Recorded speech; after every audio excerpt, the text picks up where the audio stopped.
আসসালামু আলাইকুম প্রিয় দর্শক, পুঁজিবাজার নিয়ে এনটিভির নিয়মিত আয়োজনে মার্কেট ওয়াচে আপনাদের সবাইকে আমন্ত্রণ জানাচ্ছি। আমি মুস্তাক সাদেক। ঈদের দীর্ঘ ছুটির পর আমি ঈদের ছুটির আগেও বলেছিলাম, ঈদের ছুটির পরে আজকেও বলছি যে মার্কেট তার গতি ফিরে পাবে এবং ফিরে আসছে। গত 15 দিন ধরে মার্কেটের গতি ঊর্ধ্বমুখী এবং ভালো যাচ্ছে। এর মধ্যে কিছু মার্চেন্ট ব্যাংক অ্যাসোসিয়েশন ৬,০০০ কোটি টাকার একটা ফান্ড নিয়ে কথা তুলেছে। আরও নাসডাক থেকে আরম্ভ করে বিভিন্ন ফান্ডরা, আইএফসি, এরা ইন্টারেস্ট শো করেছে স্টক এক্সচেঞ্জের স্ট্র্যাটেজিক পার্টনার হিসেবে আসার জন্য। যাই হোক, অনেক আলোচনা হবে আজকে। আমাদের সঙ্গে আলোচনার মধ্যে থাকবেন এবং আছেন, সেটা হচ্ছে ডক্টর মির্জা আজিজুল ইসলাম। আপনারা সর্বজন পরিচিত অর্থনীতিবিদ, সাবেক বাংলাদেশ সরকারের অর্থ উপদেষ্টা ছিলেন। তিনি ছিলেন আমাদের স্টক এক্সচেঞ্জ, সিকিউরিটি এক্সচেঞ্জের চেয়ারম্যান, সাবেক সচিবও ছিলেন। ওনাকে আমরা পেয়েছি আজকে। আমাদের সঙ্গে আরও আছেন মোহাম্মদ আহসানুল্লাহ, এমডি, গ্রামীণ ক্যাপিটাল ম্যানেজমেন্ট লিমিটেড। আমরা প্রথমে যে আলোচনাটা করব সেটা হচ্ছে যে মির্জা আজিজুল ইসলাম সাহেব অনেক সময় বলছেন যে একটা ফান্ড, সেটা মার্কেট স্টেবিলাইজেশন ফান্ড নামে একটা ফান্ড হওয়া উচিত, এবং সেখান থেকে মার্চেন্ট ব্যাংকরা বা বিভিন্ন সংস্থা বা মানে ব্রোকাররা এতে ফান্ড লোন নেবে স্বল্প সুদে এবং আবার রিটার্ন করবে। সেই জিনিসটাকেই মার্চেন্ট ব্যাংক অ্যাসোসিয়েশন গতকালকে মাননীয় অর্থমন্ত্রীর কাছে এই প্রস্তাবটা রেখেছেন লিখিতভাবে এবং একটা সংবাদ সম্মেলন করেছেন। আজকে আমরা সেটা নিয়ে আলোচনা করব। জনাব মির্জা আজিজ আমাদের সঙ্গে আছেন। স্যার, আপনি তো এই ফান্ড নিয়ে কথা বলেছিলেন প্রথম থেকে, এখন তো এটা বাস্তব রূপ দিতে যাচ্ছে এবং এরা প্রস্তাব পেশ করেছে। ইতিমধ্যে দু একজন পত্রিকায়, একটা পত্রিকায়, সব পত্রিকায় ভালো লেখছে, একটা পত্রিকায় একটা নেগেটিভ লিখেছে। তো স্যার, আপনার মতামত? ওই নেগেটিভ প্রতিবেদনটা আমি দেখি নাই, কাজে সে সম্পর্কে আমি মন্তব্য করতে পারবো না। তবে আমি তো এই প্রস্তাব, আপনি জানেন যে অনেকদিন আগে এই অনুষ্ঠানে বোধহয় 2-3 বার পুনরাবৃত্তি করেছি। এর কারণ হচ্ছে যে আমি যদি সম্প্রতিকালের ইতিহাস পর্যালোচনা করি তাহলে দেখতে পাই যে বিভিন্ন দেশে বিভিন্ন সময়ে এ ধরনের উদ্যোগ নেওয়া হয়েছে। 97-98 সালে যখন এশিয়ান ক্রাইসিস হয়, যখন সাউথ ইস্ট এশিয়ার ইন্দোনেশিয়া, থাইল্যান্ড, মালয়েশিয়া, তারপরে ইস্ট এশিয়ার কোরিয়া ইত্যাদি, এই সমস্ত অর্থনীতিতে একটা বড় রকমের ধস নামে এবং সাথে সাথে স্টক মার্কেটও বড় রকমের ধস নামে। তখন কিন্তু প্রায় সবগুলো দেশে এই ধরনের একটা ফান্ড করেছিল এবং শেষ পর্যন্ত গিয়ে এই ফান্ডগুলো খুব একটা কারো কিন্তু লস হয়নি। এখান থেকে মার্কেট অ্যাক্টরদেরকে একটা বুস্ট আপ করা, তাদের লিকুইডিটি, যে মার্কেটের লিকুইডিটিটা বাড়ানো, এবং সরকারের পক্ষ থেকে যে ফান্ড করা হচ্ছে সেটা আপনি যেটা উল্লেখ করেছেন, হয়তো কিছুটা লোয়ার রেটে, মার্কেট রেটের চাইতে কিছুটা লোয়ার রেটে তারা ইন্টারেস্ট রেটে তারা নেবে এবং পরবর্তীতে তারা ওই ইন্টারেস্ট রেটের বেসিসে এটা তারা ফেরত দেবে আর কি। এবং এছাড়া আমরা আরও দেখেছি সম্প্রতিকালে, যেমন আমেরিকা, সেখানেও কিন্তু এই যে 2008-এর যে ফাইন্যান্সিয়াল ক্রাইসিস হয়েছে, যেখানে ব্যাংকগুলো তাদের বিভিন্ন অ্যাসেট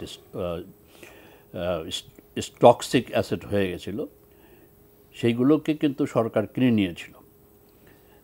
এই টক্সিক অ্যাসেটগুলো কিনে নিয়ে একটা ফান্ড করে সেখান থেকে টক্সিক অ্যাসেটগুলো কিনে নিয়েছে এবং পরবর্তীকালে যখন সিচুয়েশন ইমপ্রুভ করেছে তখন সরকার বিক্রি করেছে। সেখানেও কিন্তু ওই ফান্ডের কোনো লস হয়নি। কাজেই এটাকে যদি মোটামুটি সুষ্ঠুভাবে ম্যানেজ করা যায়, মনে করি এতে সরকারের লসের কোনো কারণ নেই। আমরা দেখতে পাই প্রায় যে ব্যাংকগুলোতে সরকার নানাভাবে এটা ভর্তুকি দিচ্ছে বা ইত্যাদি, এবং এর মধ্যে দেখা যাচ্ছে যে অনেক জায়গায় মানে যে লেন্ডিং ক্রাইটেরিয়া ফলো না করে লোন দেওয়া হচ্ছে, সেগুলো লোন ডিফল্ট হচ্ছে। আজকেও পেপারে আছে একটা ব্যাংক সম্বন্ধে, এবং এর আগে সোনালী ব্যাংকের বড় রকমের অনেক ঘটনা হয়েছে।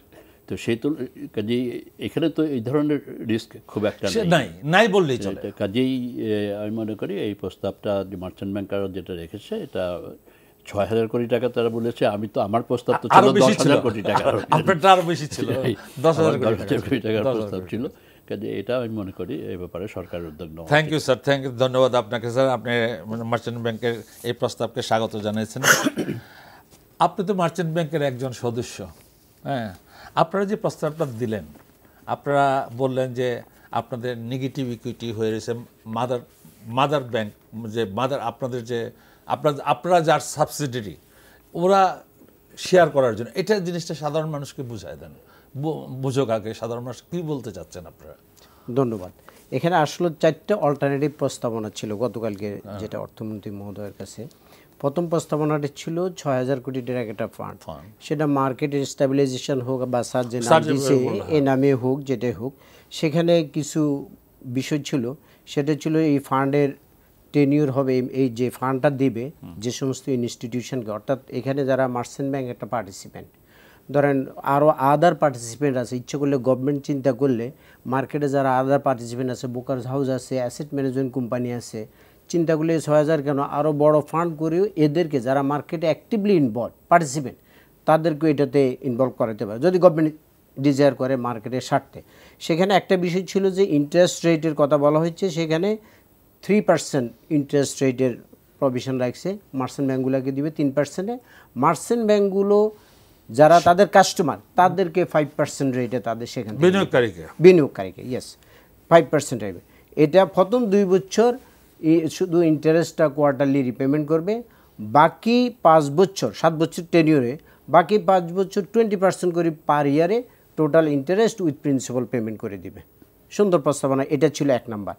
অল্টারনেটিভ আর একটা প্রস্তাবনা ছিল সেখানে যে 5 থেকে 6,000 কোটি টাকার একটা বন্ড ছাড়ার জন্য গভর্নমেন্টকে একটা পরামর্শ, ওই প্রস্তাবনা ছিল। সেই বন্ডের 7 থেকে 8 বছর হবে মেয়াদ, আর সেই বন্ডের ইন্টারেস্ট হবে 5%। সেই বন্ডের টাকাটাও ক্যাপিটাল মার্কেটে ইনভেস্ট করার জন্য এই আর একটা অল্টারনেটিভ প্রস্তাবনা ছিল। তারপর থার্ড যে প্রস্তাবনাটা ছিল, মানে এটা অল্টারনেটিভ যে কোনো একটা করার জন্য, ব্যাংকের 200 কোটি টাকা যাতে তারা ক্যাপিটাল মার্কেটে ইনভেস্ট করতে পারে, আর একটু তাদেরকে 200 কোটি টাকা প্রতিটা ব্যাংকের একটা রুম ক্রিয়েট করে দেওয়া এটা। আর নন ব্যাংক ফিনান্সিয়াল ইনস্টিটিউশন যারা আছে তাদেরকে 100 কোটি টাকা ক্যাপিটাল মানি যারা ইনভেস্ট করতে পারে ক্যাপিটাল মার্কেটে, আর একটা রুম বাড়াই দেওয়া। এই একটা অল্টারনেটিভ আর একটা প্রস্তাবনা ছিল। আর লাস্ট যে প্রস্তাবনাটা ছিল অল্টারনেটিভ, যদি এই 3টে যে কোনো একটা করতে পারে, শেষ প্রস্তাবনাটা ছিল যেহেতু মার্চেন্ট ব্যাংকগুলো নেগেটিভ ইকুইটির ভারে ঝরঝরিত, তারা উঠতে পারতেছে না। আমরা যদি এখন কম বেশি বলি 15,000 কোটি টাকা মার্জিন লেন্ডিং আছে, এর মধ্যে প্রায় 6,000 কোটি টাকা হলো নেগেটিভ ইকুইটি। নেগেটিভ ইকুইটি মানে কাস্টমারের টাকাও শেষ এবং ব্যাংকের থেকে 6,000 কোটি টাকা নাই। যদি আমরা এইভাবে মার্চেন্ট ব্যাংকগুলো থেকে 6,000 কোটি টাকা নেয়, তাহলে এই মার্চেন্ট ব্যাংকগুলোর যে লস, এই লসটুকু যাতে প্যারেন্ট কোম্পানি তার যে প্রফিট কর্পোরেট ট্যাক্স যেটা দেয় সেখান থেকে যাতে এটা একটা অ্যাডজাস্টমেন্ট করা যায়, এটার একটা প্রস্তাবনা। এই 4টা প্রস্তাবনা অ্যামোটাইজ ঠিক না। বিষয়টা হলো ফর এক্সাম্পল সাবসিডিয়ারি কোম্পানির 10 কোটি টাকা লস হলো, তার নেগেটিভ ইকুইটির কারণে তার লসটা 10 কোটি হলো। এই 10 কোটিটা প্যারেন্ট কোম্পানি হয়তো 100 কোটি টাকা লসটা প্যারেন্ট কোম্পানি অ্যাবজর্ব করে নাও এবং ট্যাক্স পারপাসের জন্য তখন এটাকে অ্যাডমিসিবল এক্সপেন্স হিসেবে এই যে স্যার সুন্দর করে বোঝায়, এই জিনিসটা আপনারা কি প্রজেক্ট করেন না কেন?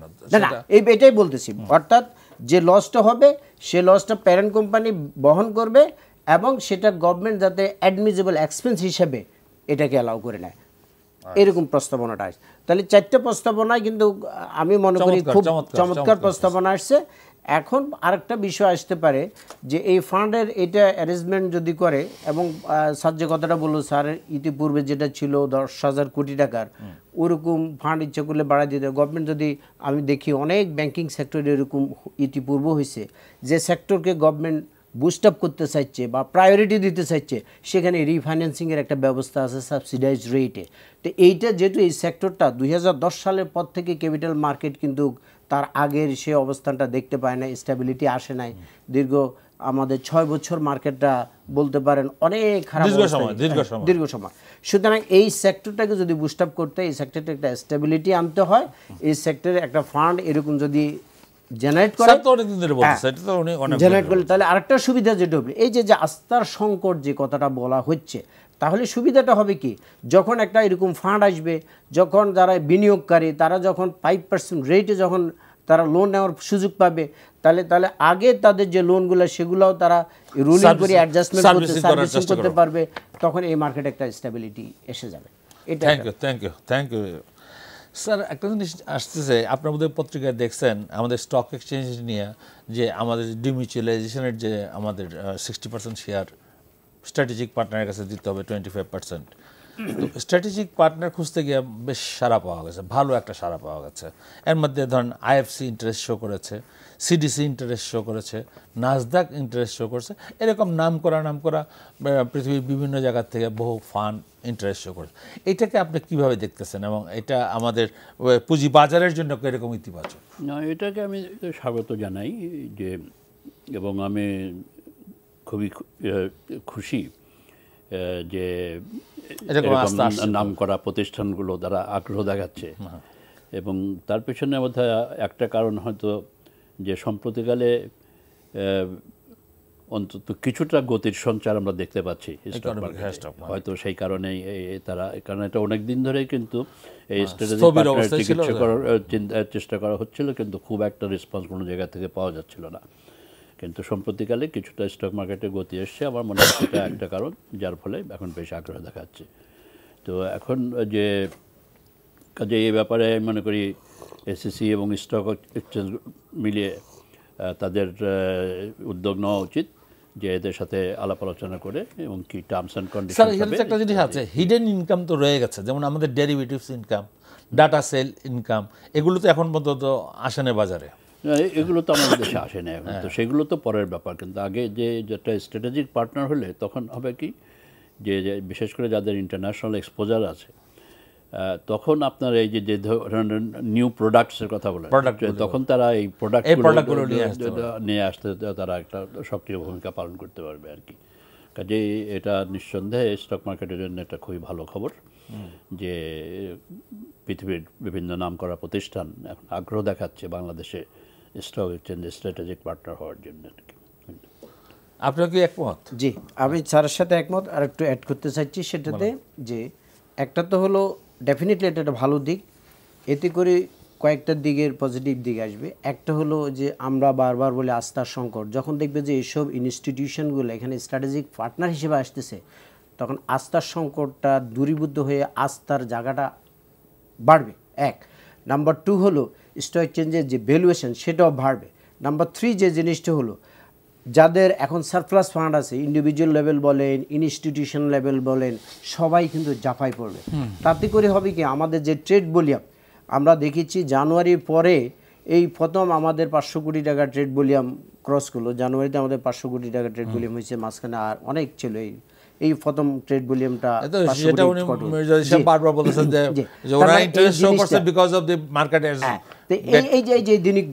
এই জিনিসগুলোই কিন্তু পজিটিভলি আগায় আসবে। তখন আস্তে আস্তে যে নেগেটিভ কথাগুলো এটা কিন্তু সরে যাবে মানুষের মন থেকে। না, এই যে সবাই কিন্তু বলে না যে আস্থা নাই কথাটা ঠিক না। আস্থা না থাকলে এই বিনিয়োগটা হচ্ছে, ডেলি যে টার্নওভারটা হচ্ছে, ডেলি যে 500 কোটি টাকার বেচাকেনা হচ্ছে, আস্থার তো নিশ্চয়ই আছে, এবং আস্থাটা বাড়বে, আরও সেটা বাড়বে। কিন্তু কোনো মিডিয়া যদি মনে করে, বা কোনো দৈনিক যদি মনে করে যে আস্থাহীনতা বাজার ভুগছে, সেখানে আবার টাকা চাওয়া হয়েছে, তো মানুষের মনে একটা অন্যরকম মেসেজ যায় আর কি।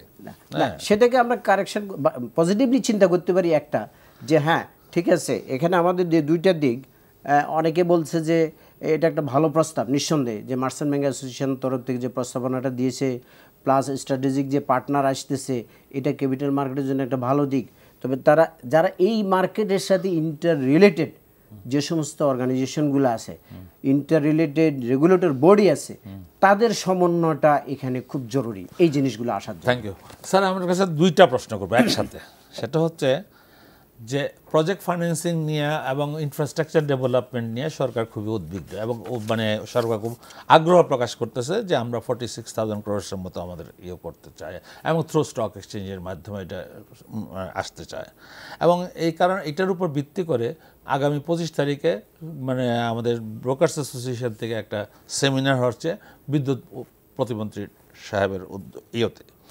এখানে একটা জিনিস আসছে স্যার, কিছুদিন আগে মাননীয় মানে প্রধানমন্ত্রী আগ্রহ দেখাচ্ছেন, বলছেন যে সরকারি শেয়ারগুলো কেন এখন পর্যন্ত বাজারে যায় নাই এবং তার অ্যাকাউন্টস, আপনি মনে আছে আপনি যখন ছিলেন তখন আপনি নিজের 3টা বোধহয় আনছিলেন আপনি বাজারে, এরপরে কিন্তু আর একটাও আসে নাই।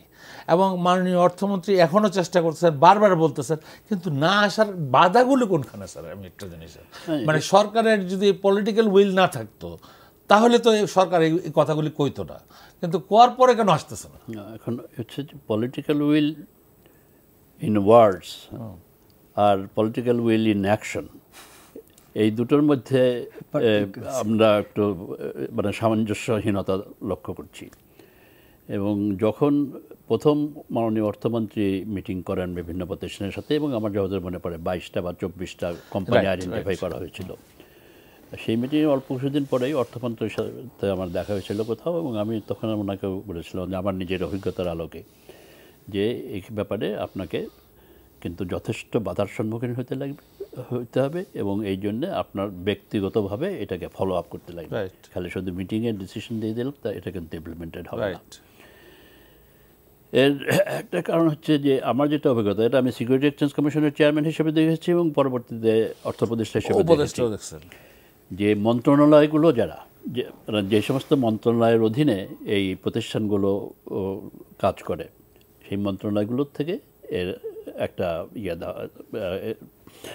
এর একটা বিরোধিতা আসে।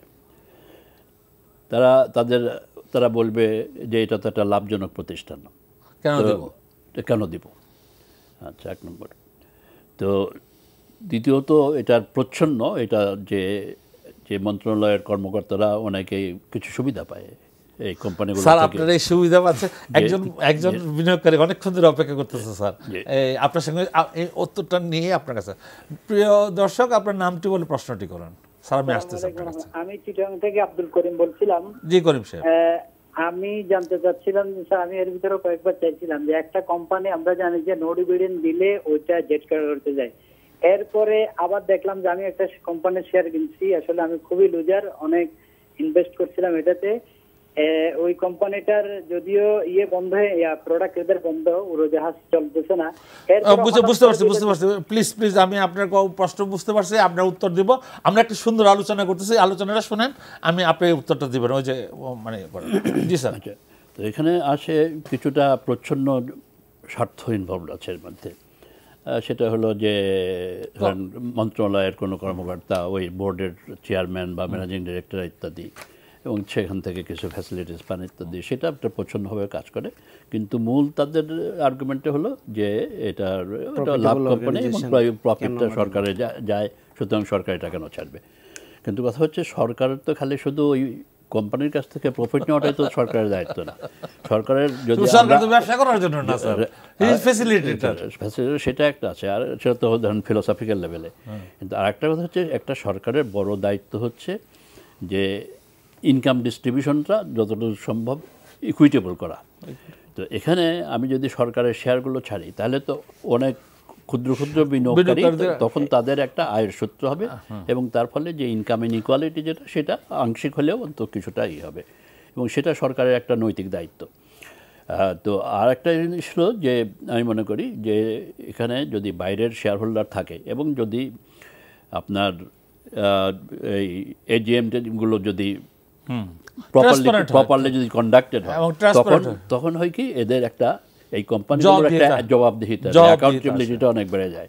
সুতরাং আশা করা যায় এটা করলে কিন্তু কোম্পানির এফিসিয়েন্সি বাড়ার সম্ভাবনা থাকে, যেহেতু তারা they will be accountable to the general shareholders. তো কাজেই এখানে বাধাটা এই কারণে, বাধাটা মূলত এইটা কারণ। স্যার চেয়ারম্যান হতে পারে না কোম্পানির, একটা গাড়ি পায় না, প্রতি মিটিংয়ে 10,000 থেকে 15,000 টাকা পাওয়া যায়, এইগুলো এই যে ব্যুরোক্রেসির জালে পড়িয়া এই যে আপনি একটা কথা বললেন না sir, political will with force থাকতে হবে, মানে এই যে পলিটিক্যাল উইল কিন্তু আছে স্যার। মাননীয় অর্থমন্ত্রী এত চেষ্টা করার পরেও এটা পারতেছে না, এটা মানুষ বিশ্বাস করতে চায় না। স্যার কিন্তু দুইটা পয়েন্ট বলছে। তো এখানে যেটা আমি বলছি যে এটা it has to be forced, কেননা এটা তো আপনার এইগুলো কোম্পানি অনেকে নানা রকমের সুবিধা পায় সরকারের কাছ থেকে, তাদেরকে বলা যে আমাদের তুমি এটা না করলে এই কোম্পানি সরকারের কাছ থেকে তার কোনো সুবিধা পাবে না, সেটা ক্যাপিটাল ইনজেকশনই হোক বা ট্যাক্স বেনিফিট হোক বা ইত্যাদি। তো এইভাবে করলে, এবং আচ্ছা বিশেষ করে যদি মাননীয় প্রধানমন্ত্রীর কাছ থেকে একটা ডাইরেক্টিভ আসে, তখন কিন্তু অন্য কোনো ইনসেন্টিভ ছাড়াও এরা বাধ্য থাকবে। আসার পরও ওনাদের অ্যাটিটিউড না, শুধু ডাইরেক্টিভ যে এটা ফলো আপ করতে লাগবে আর কি, যে এই যে শিল্প যে ফলো আপটা হচ্ছে না আর কি, আমি মনে করি। এবং সেখানে যে মানে ব্যক্তিগতভাবে ধরেন মাননীয় প্রধানমন্ত্রীর দপ্তর থেকে তারা একটা রিপোর্ট চাইতে পারে যে সে 3 মান্থ বেসিস 1 মান্থ বেসিস যে কয়টা হলো, না হলে কেন হচ্ছে না। হ্যাঁ, তো এবং চেয়ে পাঠালে তাদের সেই ব্যাখ্যাগুলো পর্যালোচনা করে তাদের সাথে আলোচনা করে যাতে এটা আসে, এটা বাস্তবায়ন করাটা হচ্ছে যে মূল ব্যাপারটা আর কি। এক্স্যাক্টলি। হ্যাঁ, আপনি বলতেছিলেন, বলেন। না, যেটা বলতেছিলাম একটা হলো ডিসিশন আর একটা হলো ইমপ্লিমেন্টেশন। এখানে বোঝা যাচ্ছে ইমপ্লিমেন্টেশনের পার্টি গ্যাপটা, যেটা স্যারে ব্যাখ্যা করে বললো, এটা যদি রিপোর্টিং নিয়ে টাইম টু টাইম এটা ফলো আপ করা, কোথায় সমস্যাটা সেটা যদি দূরীকরণের জন্য ইনিশিয়েটিভ নেয় তাহলে এটা হয়। এবং দেখেন আমাদের বাংলাদেশ সিকিউরিটিজ এক্সচেঞ্জ কমিশন এটার জন্য আলাদা একটা নীতিমালাও করছে যে ডাইরেক্ট লিস্টিং, এটার জন্য অন্য কোনো পথে যেতে হবে না, সরকারি শেয়ারগুলো। হ্যাঁ, এই ডাইরেক্ট লিস্টিং অর্থাৎ ডাইরেক্ট, এই যে কতগুলো ফ্যাসিলিটি দেওয়া আছে, ডাইরেক্ট লিস্টিং করতে হয়, এটা করতে হয়। আমি স্যার একটা জিনিস দেখেন, এখানে কমিশনের কথাটা আসাতে আমি বললাম, সরকারের সদিচ্ছাগুলোকে ব্যুরোক্রেসি কীভাবে মানে মিসলিডিং করে, ব্যাখ্যা কীভাবে অন্যভাবে ব্যাখ্যা করে। সরকারের কতগুলি শেয়ার কিন্তু বাজারে আছে, যেমন তিতাস গ্যাস আছে, আপনি আনছেন, আপনার তিতাস গ্যাস হঠাৎ করে তাদের কমিশন ইজ অনলি ইনকাম। তো এটার একটা রেগুলেটর আছে, রেগুলেটর তো নিয়ম মাফিক হলো security exchange commission is a regulator, should be the regulator. কিন্তু energy commission is also regulator, সে ক্লেম করে যে Titas gas is under me, এবং আমি যা বলবো দ্যাট ইজ দ্য ল। তা উনি করলেন কি, হঠাৎ করে ওইটার কমাই দিলেন, অর্ধেক কমাই দিলেন। সরকারে বুঝাইলেন যে অনর্থক কমিশন দিব কেন, এটা পাবলিকে লয়ে যাবো কেন। কিন্তু সরকারের শেয়ার হলো 75% স্যার, আর পাবলিকের হলো 25%। এই 25%-এর মধ্যে 20% হলো সরকারেরই প্রতিষ্ঠান আইসিবির কাছে। তো উনি করে দিলেন, করে দেওয়া 80 টাকা শেয়ার চলে আসলো 40 টাকায়। ফলশ্রুতি হলো কি, সাধারণ বিনিয়োগকারী, ক্ষুদ্র গরিব বিনিয়োগকারীরা তারা রাস্তায় বসে গেল, তারা লস করলো। হ্যাঁ, ফরেনারদের কাছে যে শেয়ার ছিল বিক্রি করে চলে গেল। এইটা নিয়ে বহু আমরা সাংবাদিক সম্মেলন করলাম, বিভিন্ন ফোরামে এটা আমরা কথাটা বললাম, এমনকি রেগুলেটরের সঙ্গেও কথা বললাম। উনি স্পষ্টভাবে, স্যার আমি মুশতাক কথা বলছি এইভাবে, উনি আমাকে বলেন কি আপনারা কিনলেন কেন শেয়ার। এই যদি অ্যাটিটিউড হয় তাহলে স্যার এই সরকার যত সজিতেই থাক, যতভাবেই চেষ্টা করুক, এটা হবে না তো। এটা নিয়ে আমি আগে এই প্রোগ্রামে বলেছি যে এখানে তো সমন্বয়হীনতার অভাব, এবং যেখানে সাধারণ বিনিয়োগকারীদের স্বার্থ ইনভলভ, সেখানে এনার্জি রেগুলেটরি কমিশন, আমি জানি যে তারা নিয়ন্ত্রণকারী সংস্থা, সেটা তো এটা আইনের প্রভিশন আছে, সুতরাং তাদের সেই ইয়ে আছে, ক্ষমতা আছে। কিন্তু কথা হচ্ছে যে আমার যে ক্ষমতায় থাকুক না কেন স্যার, আপনার আমাকে একটু বিরতিতে যেতে হবে। আমি স্যার আপনাকে আরেকটা প্রশ্ন করব, যে আপনি যে কইলেন যে তাদের আইনের প্রভিশন আছে, যখন সে লিস্টেড হয়ে গেল তখন তো সে আরেকজন কমিশনার আন্ডারে চলে, সেটা যেটা হচ্ছে এটা ডুয়াল কন্ট্রোল হয়ে আসে। ডুয়াল অ্যাডমিনিস্ট্রেশন নিয়ে যে আজকে আমাদের যে সংকট তিতাস গ্যাসে নিয়ে সাফার করছে বিভিন্ন সরকার এবং বিভিন্ন কমিশনের যে সংকটের পড়ে, যেমন ইডরা আমাদের এক ইন্স্যুরেন্স কোম্পানিকে সাসপেন্ড করে দিছে, লাইসেন্স সাসপেন্ড করে দিছে, ফলশ্রুতিতে তার যে শেয়ার হোল্ডাররা রাস্তায় বসে গেছে। স্যার না, এখানে বিষয়টা হচ্ছে যে যে সমস্ত লিস্টেড কোম্পানি আছে তাদের কর্মকাণ্ড কিছুটা হলেও কিন্তু supervised by security and exchange commission, তাদের কিছুটা একটা রেগুলেটরি রোল এখানে আছে। কিন্তু এর সাথে সাথে তাদের যে মাদার অর্গানাইজেশন বা একটা রেগুলেটরি বিভিন্ন জায়গায় থাকে, যেমন আপনি ব্যাংকের কথা যদি বলি, কেন্দ্রীয় ব্যাংক একটা রেগুলেটরি, বাংলাদেশ ব্যাংক একটা রেগুলেটরি অথরিটি, ইন্স্যুরেন্স ইডরা, এখন ইডরাটা কিন্তু আমি সেট আপ করেছিলাম। তো সেখানে তাদের একটা রেগুলেটরি অথরিটি আছে, এনার্জির ক্ষেত্রে এনার্জি রেগুলেটরি কমিশন আছে। কিন্তু মূল বিষয়টা হচ্ছে যে যেখানে কোম্পানিটি লিস্টেড, সেক্ষেত্রে যেহেতু অনেক সাধারণ মানুষের স্বার্থ ইনভলভড, কাজেই এক্ষেত্রে যে কোম্পানির শেয়ারের performance in the stock market সেটা যদি অ্যাডভার্সলি অ্যাফেক্টেড হয়, এই ধরনের কোনো কিছু উদ্যোগ নেওয়া উচিত না। এবং এই ক্ষেত্রে তাদের মাথায় যদি কোনো চিন্তা আসে, যে কোনো উদ্যোগ তাদের সিকিউরিটি এক্সচেঞ্জ কমিশনের সাথে আলোচনা করা উচিত এবং সমন্বিতভাবে সিদ্ধান্ত নেওয়া উচিত। এক্স্যাক্টলি। এটা দুঃখের বিষয় যে এখানে কেউ যদি মনে করে আমি এই প্রতিষ্ঠানের চেয়ারম্যান, সুতরাং আমি সর্বসর্বা এবং সব ক্ষমতা আমার কাছে, আমি ওই সিকিউরিটি এক্সচেঞ্জ কমিশনের সাথে কেন আলোচনা করতে যাব ইত্যাদি। কিন্তু আমাদের যে পাবলিক সার্ভেন্টস, এরা তো সবাই পাবলিক সার্ভেন্টসের মূল দায়িত্ব হচ্ছে টু সার্ভ পাবলিক ইন্টারেস্ট, অর্থাৎ জনস্বার্থকে আমার সবচেয়ে বেশি মাত্রায় গুরুত্ব দিতে লাগবে। বাট ওনারা তো যার যার ইগো নিয়ে বসে আছেন। তো এখন যদি সেটা হয় তাহলে তো পরিস্থিতির খুব একটা, আমি আপনাকে উদাহরণ দিয়ে বললাম তো স্যার, যে উনি তার ইগো নিয়ে বসে আছেন, যে হাজার হাজার বিনিয়োগকারী রাস্তায় চলে গেল, উনি ওনার কোনো দুঃখ প্রকাশ করেন নাই, কোনো কিছু চিন্তাও করেন নাই যে সরকার, উনি দেখালেন সরকারকে যে আমি সরকারের প্রফিট করছেন, কোনো প্রফিট করে না, বরং লোকসান করে দিচ্ছেন। সরকারের তো প্রফিট, সরকারের তো শেয়ার আছে না, শেয়ার আছে না, লোকসান হয়ে গেছে, তার যে মানে মার্কেট ভ্যালু ছিল শেয়ারের অর্ধেক হয়ে গেছে। তো এইগুলো তো এইরকম যদি অ্যাটিটিউড হয় ব্যুরোক্রেসির, আপনি যেটা বলতেছিলেন আর কি। না, আমি নিজে যেমন ধরেন আমি সিকিউরিটি এক্সচেঞ্জ কমিশনের চেয়ারম্যান থাকতে, যে বিশেষ করে তখন তো ইন্স্যুরেন্স কোম্পানি খুব বেশ কিছু আসে নাই তখনও, কারণ ওদের ঠিক ক্রাইটেরিয়া স্যাটিসফাই করতে পারছিল না ইত্যাদি। কিন্তু ব্যাংকগুলোর আমি রেগুলার আপনার কোঅর্ডিনেশন করতাম সেন্ট্রাল ব্যাংকের গভর্নরের সাথে, যাতে করে কোনো দিক থেকে কোনো সিদ্ধান্ত না আসে যেটা স্টক মার্কেটে। 6 বছর 7 বছর 8 বছর, যাক আমাদের ভাগ্যের ব্যাপার, এটা আর কিছু না।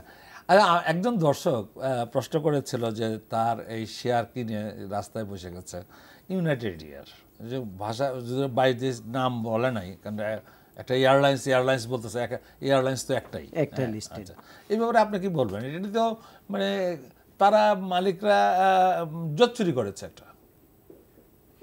এটা আসলে আপনি সত্য কথা দেখেন, কত ভালো একটা, তারা যখন আসছিল খুব ভালো একটা ইপিএস, খুব ভালো একটা প্রসপেক্ট, এবং প্রসপেক্টাসে ওভাবে ডিক্লারেশন ছিল, তাদের ফোরকাস্টিং ছিল ওভাবে।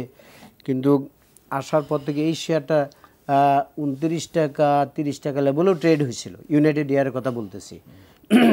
আস্তে আস্তে এটার প্রতি যারা এটার ইন্টারনাল ম্যানেজমেন্টের সাথে জড়িত ছিল, তাদের আসলে এই জন্য যে কোনো কোম্পানি ভালো থাকা খারাপ থাকা ম্যাক্সিমাম নির্ভর করতেছে তাদের ম্যানেজমেন্টের উপর, অর্থাৎ স্পন্সর যারা আছেন তাদের উপরে নির্ভর করতেছে।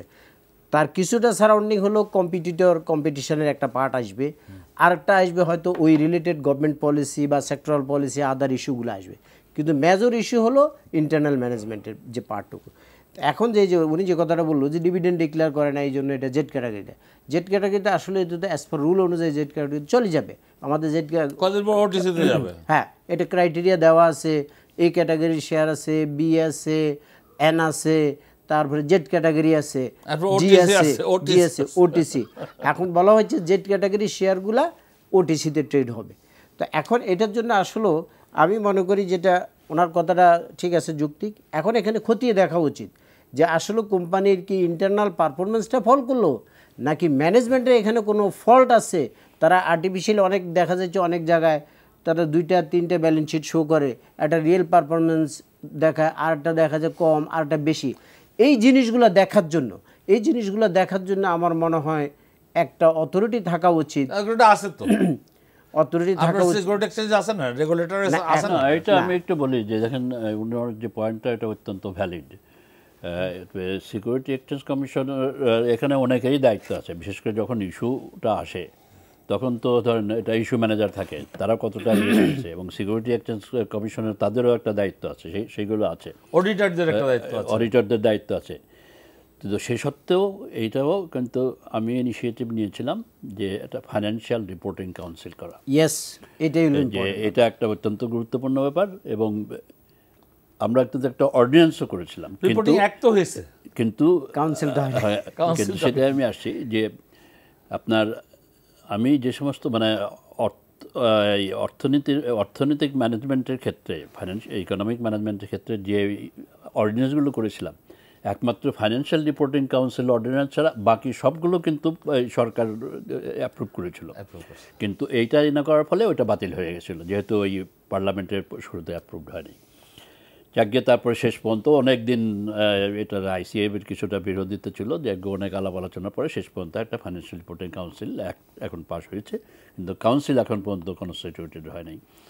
তো এখন অবশ্যই আমি ওদের একদিন দুই দিন আগে অর্থমন্ত্রীর একটা ইয়ে শুনেছি যে খুব তাড়াতাড়ি এটা করা হবে, যেটা কয়েকবার বলতেছে। তো যাই হোক, তো যদি সেখানে এটা থাকলে তাহলে একটা ইন্ডিপেন্ডেন্ট ভেরিফিকেশন যে অ্যাকাউন্টসগুলো আছে।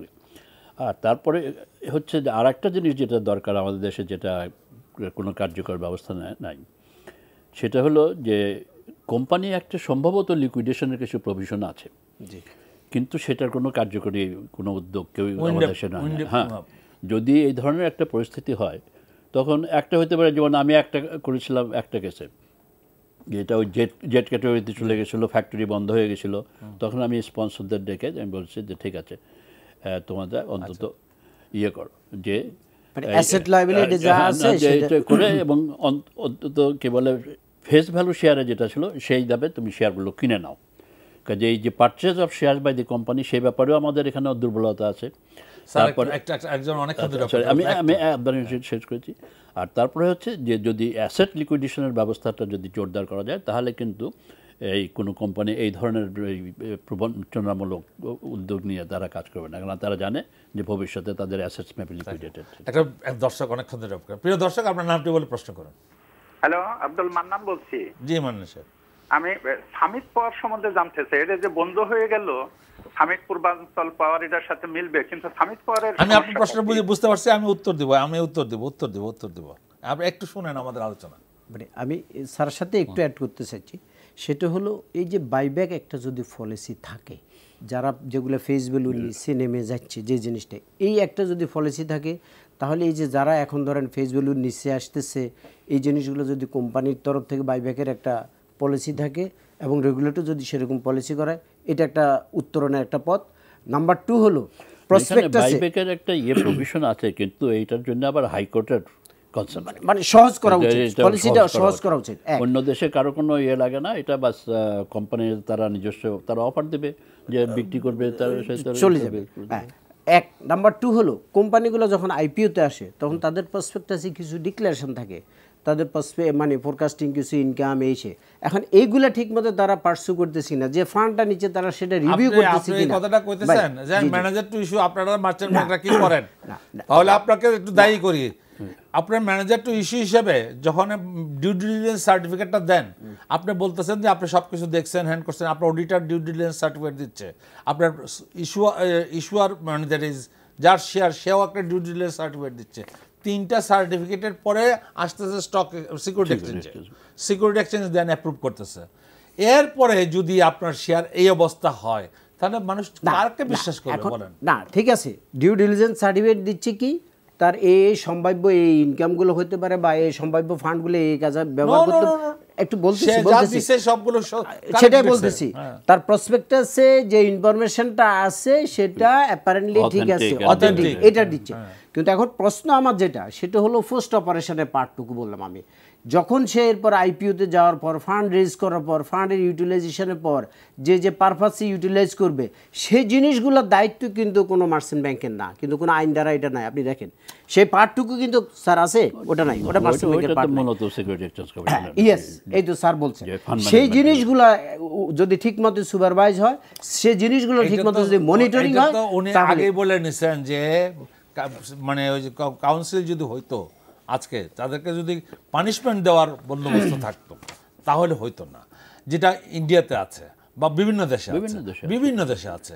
আর world.com, তারপরে এনরন, মানে আমেরিকাতে মানে দেউলিয়া করে দিয়েছে, একদম জিরো বানায় ছেড়ে দিচ্ছে সরকার। আমাদের দেশও আপনি জানেন কিনা, ইদ্রা যে কাজটা করতেছে এখন, ভালো হোক খারাপ হোক, একটা জিনিস আমি জানি ইদ্রার যেটা, সেটা হলো তাদের যে নিজস্ব ইন্স্যুরেন্স অ্যাক্টে যে গাইডলাইনে বলা আছে তাদের টোটাল ইনকামের কত, এক্সপেন্সের কত পার্সেন্ট তারা ম্যানেজমেন্ট এক্সপেন্স করতে পারবে, কত পার্সেন্ট কি, এরকম একটা গাইডলাইন নীতিমালা আছে। সেখানে দেখা গেলো যে অনেক ইন্স্যুরেন্স কোম্পানি সেটা ভায়োলেশন করে আছে। ইদ্রা এখন তাদেরকে দিছে যে নেক্সট 5 ইয়ার একটা প্ল্যান দেন, সে প্ল্যান অনুযায়ী আপনি এটা কীভাবে অ্যাডজাস্টমেন্ট করবেন সেরকম একটা পরিকল্পনা দেন। কিন্তু ইন্স্যুরেন্স কোম্পানিগুলোকে ইদ্রা সেভাবে গাইডলাইন অলরেডি মানে ফলো আপ মনিটরিং করতেছে। তখন আমাদের যারা লিস্টেড দেন বলতেছি, সেটার ক্ষেত্রে আমাদের লিস্টেড কোম্পানি অ্যাসোসিয়েশন একটা আছে, তাদের তো একটা রোল থাকা উচিত এখানে, নাকি স্যার? তাদের তো একটা রোল থাকা উচিত। আমার কথা হলো এই জন্য প্রত্যেকটা অ্যাসোসিয়েশনে যদি তারা তাদের স্ব জায়গায় থেকে তাদের দায়িত্বটা সঠিকভাবে পালন করে। আর আরেকটা সবচেয়ে ইম্পর্টেন্ট কথা আমি এর আগেও বলেছি যে ইন্টার রেগুলেটরের মধ্যে কোঅর্ডিনেশনটা সবচেয়ে এসেনশিয়াল। প্রশ্ন হলো এই মানে ইন্টার কোঅর্ডিনেশনটা কে করবে? সেটা আমি মনে করি গভর্নমেন্ট বা মিনিস্টার অফ ফাইন্যান্সের উদ্যোগে এই কোঅর্ডিনেশনটা এনশিওর করা এবং টাইম টু টাইম মিটিংগুলো করে ইন্টার রিলেটেড যে প্রবলেমগুলো সেগুলো সমাধান করা, নাকি স্যার? আচ্ছা, আসানুল্লাহ সাহেব একটা প্রশ্নের জবাব দেন। স্যার আপনারা জানেন সামিত পাওয়ার ওয়ান অফ দ্য লার্জেস্টই বলবো আমাদের মানে লিস্টেড মানে পাওয়ার সেক্টরের সামিত পাওয়ার, তার কিছুদিন আগে 3টা তার সিস্টার কনসার্নকে অ্যামালগেশন করে হাইকোর্টের পারমিশন নিয়ে অ্যামালগেশন করতে গেছে এবং মানে কিছুটা করেছে কীভাবে দেখেন, 2টা লুজিং কনসার্ন আর একটা প্রফিটেবল কনসার্ন, তাকে 3টাকে আইনে সামিত পাওয়ারের সঙ্গে অ্যামালগেশন করছে। আপনারা জানেন না? এই যে প্রশ্নকারী আমাদের বিনিয়োগকারী ভাই প্রশ্নটা করলেন, এখন তার বেচারা তো পাপ পড়ছে নাকি শেয়ার কিনা? তার শেয়ারের ভ্যালু কমে, মানে নাম্বার অফ শেয়ার কমে যাবে, সিকিউরিটি এক্সচেঞ্জ বন্ধ করে রাখছে, ট্রেডও হতে দিতেছে না, কোথায় যাবে তারা? এইটার একটা ব্যাখ্যা তো কীভাবে আসছে, কী হয়েছে, কারো কোনো মাথা ব্যথা নেই। তাহলে এই যদি অবস্থাটা হয় তা মানুষের একটা পর্যায়ে তো মানুষ ফ্রাস্ট্রেট হয়ে যাবে। অ্যামালগামেশনের জন্য তো সিকিউরিটি এক্সচেঞ্জেরও ক্লিয়ারেন্স লাগে। যদি একটা কোম্পানি যদি হাইকোর্টের তো লাগে, কিন্তু সিকিউরিটি এক্সচেঞ্জ কমিশনের ক্লিয়ারেন্স যে প্রিকন্ডিশন, তো সেটা তো সিকিউরিটি এক্সচেঞ্জ কমিশন করতে হয়। হ্যাঁ, ওই ইজিএম করতে লাগে। তো স্যার একটু অ্যাড করি এখানে, যেটুকু আমি জানি পত্রপত্রিকা যেটুকু দেখেছি সেটা হলো, ঠিক আছে হাইকোর্টে ওনারা পারমিশন নিয়েছে, ওকে ফাইন, কিন্তু এখানে 2টা কোম্পানি যখন অ্যামালগামেশন হবে তার একটা স্পেসিফিক কোম্পানি একটা ভ্যালুয়েশন করতে হয়, তার অ্যাসেট এবং লাইবিলিটিজের একটা ভ্যালুয়েশন করতে হয়। ভ্যালুয়েশনটা করে তারপর এসএসসির কাছে চাইলে এসএসসি সেটার পারমিশন দেয়।